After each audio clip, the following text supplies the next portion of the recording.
وش أفضل عاملات طباخات؟ صراحة أنصحك بالعاملات الإثيوبيات، فعلا شاطرات في الطبخ، خاصة لما يتعودون على مكوناتنا وطريقتنا.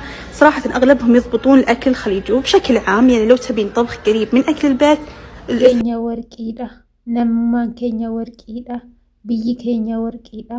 Maqaan biyya Itoophiyaa jedhamtuyyuu warqiidha jechuudha. Namni garuu nu hin beeku. Namni nu beeku immoo nu ibsaa jechuudha. Nuti eenyu warqiidha, daayimendiidha dhugaan isinitti himaa. Egaa shamaa harka fuunee kabajamtootaa fi daawwattoota hordoftoota keenya nageenyi koo kan jaalalaa fi kabajaa bakkaa fi lafartan isiniif haa baay'atu. Anis obboleettiin keessan bakkaa fi lafa jirtu waaqayyoon galannaa ga'u nagaa fayyaa kootidha. Egaa viidiyoo kana laayik sheer gochuudhaan gara maamila keenyatti dabalamaa isiniin jechuun asumarraan affeerraa kooti. Egaa warroonni mana keenya irra taatan laayik sheer gochuun gara maamila keenyatti dabalamaa isiniin jecha garuma viidiyoo fideetti yoonaan siin dabarse innaa addee madaamishaa yookaan immaammishaan waan isheen jechaa jirtu akkuma dhageessan kana sarraatinyaa Itoophiyaa jechuun baay'ee goobazootaa, nyaanni isaanii akka addunyaatittu tokkoffaadha. Nyaata baay'ee bareedaa ta'ee fi nyaata gosa garaagaraa hojjechuu warra danda'anidha. Filannoon keessa yeroo hundumaa sarraatinyaa Itoophiyaa haa ta'u jechaarti jechuudha. Anis amma asirratti gaafiin qaba. Nama jajanii nama jaji'uu irraa nama jajanii dhugaadhaan dhugaa ba'uun barbaachisaadha jechuudha. Inni galee isin amma madaamiyyee dhuguma jaalala keenya qabaattee haala kanaan nuu ibsite moo sarraatinyaa mana kee jirtu san haala qamiin qabachaa jirta? Kuni gaafii kooti madaami biraan nagaa. Inni itti aanu immoo har'a nuti hojiin nuti hojjennu hojii dhiirri hojjetu ni hojjenna. Hojii dubartoonni hojjetu ni hojjenna. Hojii namni guddaan hojjetu ni hojjenna. Hojii namni lamaa sadii hojjechuu qabu kophaa keenya ni hojjenna. Mana keessaan halkan sa'aatii 6tti kaane takka ni qulqulleessina, takka ni xaranna, takka ni walawwallaa, takka kaan goona. Ijoollee keessanii makaraa keenya argine kaasnee mana barumsaa ergina. Kana hundumaa yeroo hojjennutti isin immoo hojjennee yeroo xaarree gubannee teenyutti maal nuun jettu beektanii? Sa'aatii hojii keenya fixannee itti teenyutti mana keenya dalagaan hin jiru, mana koo hojiin hin jiru, taa'atuma ooltaa namaan jettu. Sa'aatii meeqote? Daqiiqaa 30 miti, daqiiqaa sekondii 30 teenyee yoo nu argitan, tasuma teenyee yoo nu argitan waanuma taa'aa oolu isinitti fakkaata jechuudha. Mee madaamiyye kanaafillee sagalee nu ta'e keessattuu sarraatinyaa biyyarraa fidatanii hojjechiisanii hanga guyyaa 30 dhaabanii hojjechiisanii mindaa waggaa tokkoo mindaa waggaa lamaa kennuufii didanii sarraatinyaa boochisan neera takkatti kennuu didanii ji'a ji'aan mana isaanii yoo ta'an yoo waa'ee mindaa itti dubbatan madaamota mataa buusan isaanitti mee maal nuun jetta addee madaamiyyee? Giftii keenya kanallee mee adaraa kee itti nuuf himi. Sababiin isaa beektaa asitti nuti ni hojjenna. Yeroo hojjennu kana isaan waa'ee mindaa keenya dhimma kan hin qabnetu jira. Baay'een tokko waa'ee mindaa ijoollee dhimma kan hin qabne jiru. Garuu hojii isaanii mana keessa hojii dhibba kana jajanii hojjechiisantu jira jechuudha. Mee kanaafillee immaamma madaamiyyee sagalee nu ta'i. Mindaa sarraatinyaa kennuu qabdu. Yoo mindaa sarraatinyaa hin kennine garuu rakkoo sinirra ga'a, cubbuudha. Boru rabbii sin gaafata. Addunyaa kanarraa yoo deemtan ibidda seentu. Birrii dafqa ijoollee imimmaan ijoollee hin boochisinaa mana keessanitti jedhiiti itti himime yoo ati nama shaggee fakkaata. Akkasumas immoo nuti hojiin nuti hojjennuu fi mindaan nu kaffalamu immoo tokko miti jechuudha.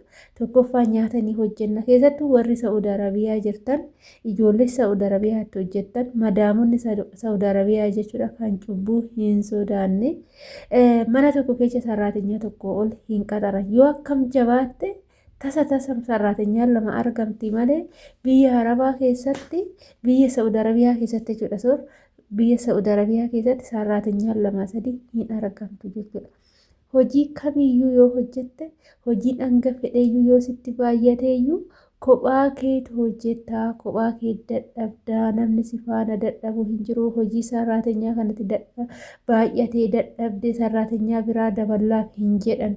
Akkasumas mindaa yoo afaan beekte akka tasaa mana tokkotti 2,200 ni kaffalu jechuudha.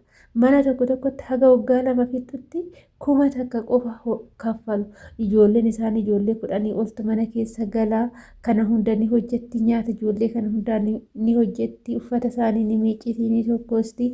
Inaantee biyya Arabaa jechuun gubachuu jechuudha. Gizee tokko tokko biyya ofiitti galanii nagadanii jiraachuun irra filatamaadha jedhee yaada. Dhugaan isiniin jedha. Ammaani yeroo waa'ee hojii biyya Arabaa laalu halkan kan kaanu sa'aatii 6tti. Sa'aatii 6 sanitti kaanee guyyaa guutuu dhaabbannee hojjechaa oolle hanga halkan kecha sa'aatii 6tu yoo hojjenne hojiin isaanii dhumatu jechuudha. Dhugaan isiniin jedha. Maal akka ta'e hin beeku.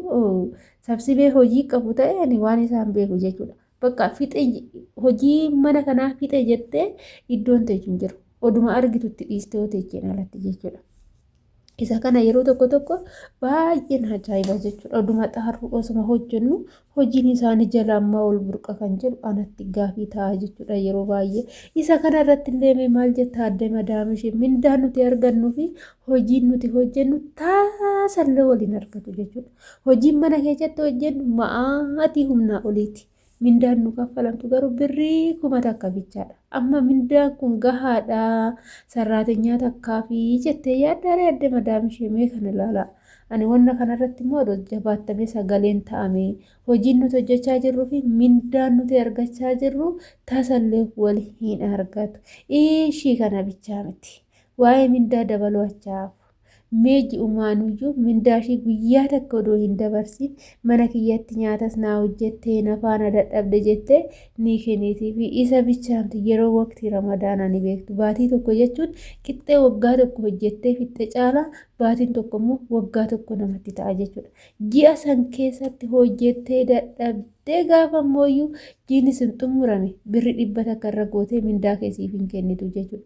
Akkam ijoollee ala hojjettuttu mindaa dabalamaan hojjetata malee ijoolleen kontiraata hojjettu birruma wal fakkaataaf minduma jalqabaa sanii jechuudha kan isaan fudhatan. Kana oduu laalanii Itoophiyaa jechuun immoo hojiitti kan hin daraddarre, hojii ofiitti bakka qaldii kan hin beekne, hojii maragaan kan hojjetu. Hojii keenyaaf iddoo kenninee kan hojjennu dhugaa gizee tokko tokko nuti bara ijoolleen tokko tokko qaama ofiitu kan eegganne jira. Gola madaamii keessa teenyee bakka hojuma isaaniitiif kan jarjaru qaama keenya sa'aatii shaaworii itti galuu dhabne sa'aatii hirriba keenyarraa fudhannee shaaworii gallachuudha. Guyyaa guutuu hojiidhaan fixnee sa'aatuma shaaworii keenyatu kan hin arganneetu jira. Sa'aatii hirriba keenyarraa fudhanneet maal goona shaaworii gallaa jechuudha. Isa kanatu jira. Akkanatti hojjenneetu mindaan nu kaffalamu 1000 takkaadha jechuudha. Inni galee inna gaafa ramadaana baatii tokko guutuu dhaabbachaa hojjenne kan mindaan kaffalamu 1000 takka bichaadha jechuudha. Innaa dalagaa fi hojiin mindaa wal gitaa jettanii yaaddu reebbuleewwan koo. Ani garuu baay'ee miidhamne jedhee yaadamee asirratti isinis yaada qabda saanduqa koomentii jalatti barreessaa isiniin jenna. Turtii gaarii isiniif haa ta'u. Baay'ee.